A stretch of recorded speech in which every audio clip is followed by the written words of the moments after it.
sud apparatida korrupsiyaviy xavf-xatarlarning oldini olish maqsadida prezident farmoni qabul qilindi. Mazkur farmonga binoan Oliy sudda compliance nazorati xizmati tashkil etiladi. Bu korrupsiyaviy holatlarning oldini olish, shaffoflikni ta'minlash va sud tizimi obro'sini mustahkamlashga xizmat qiladi. Endi bir xil va rasmiy uslubda idoraning nufuzi va ishonchini aks ettiruvchi sud apparati xodimlari uchun ixtisoslashgan xizmat kiyimi joriy etiladi.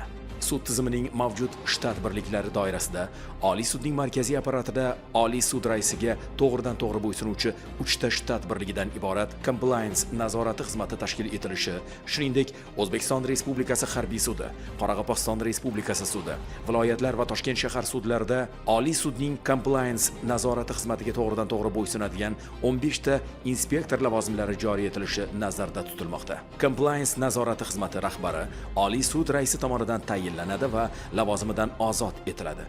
Uning maqomi departament boshlig'i maqomiga tenglashtiriladi. Hududlardagi inspektorlar Oliy sud raisi tomonidan tayinlanadi va lavozimidan ozod etiladi hamda hududiy sud raislariga bo'ysunmaydi. Ularning 3 nafari Oliy sudda, 15 nafari esa hududiy sudlarda faoliyat yuritadi. Inspektorlarga sud huquq sohasida kamida 5 yillik ish stajiga ega bo'lish hamda benuqson obro'-e'tiborga ega bo'lish talablari qo'yiladi. 2026-yil 1-sentyabrga qadar korrupsiyaviy xavf-xatarlarning oldini olish chora-tadbirlari dasturi hamda korrupsiya xavfi yuqori bo'lgan lavozimlar ro'yxati tasdiqlanadi. 2027-yil 1-martga qadar xavfli funksiyalar raqamlashtiriladi hamda inson omilini kamaytirish choralari ko'riladi. Korrupsiya uchun sudlanganlar hamda nojo'ya xatti-harakatlari uchun ishdan bo'shatilgan shaxslar ushbu lavozimlarga ishga qabul qilinmaydi. Shuningdek, qo'shimcha haq to'lanadigan faoliyat bilan shug'ullanish, tadbirkorlik subyektlarini boshqarishda ishtirok etish, manfaat uchun mukofot va sovg'alar olish, siyosiy partiyalar manfaatida faoliyat yuritish hamda chet el banklarida hisobvaraqlar va ko'chmas mulkka egalik qilishga cheklovlar o'rnatiladi. 2026-yil yakuniga qadar rahbar kadrlarni baholash markazida sudyalar va xodimlar korrupsiyaga qarshi barqarorlik darajasi bo'yicha diagnostikadan o'tkaziladi.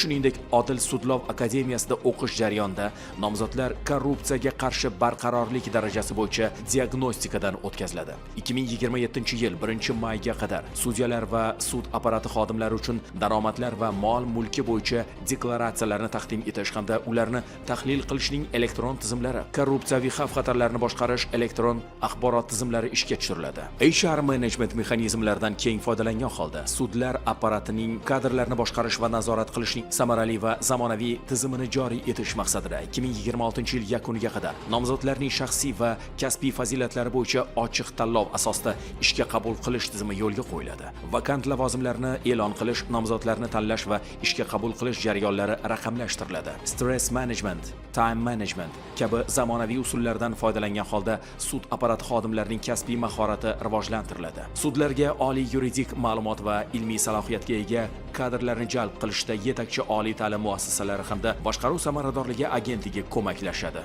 Mazkur farmonning qabul qilinishi aholining sud himoyasida bo'lish kafolatlarini yanada kuchaytirishga, sud tizimida korrupsiyaviy xavf-xatarlarni aniqlash va baholashning professional tizimini joriy etishga, qonunchilikni insonparvarlik tamoyillari asosida takomillashtirishga, shuningdek, sud tizimida 2026-yilda korrupsiyaga qarshi kurashish bo'yicha e'lon qilingan favqulodda holatdan kelib chiqadigan vazifalarning samarali va o'z vaqtida amalga oshirilishini ta'minlashga xizmat qiladi.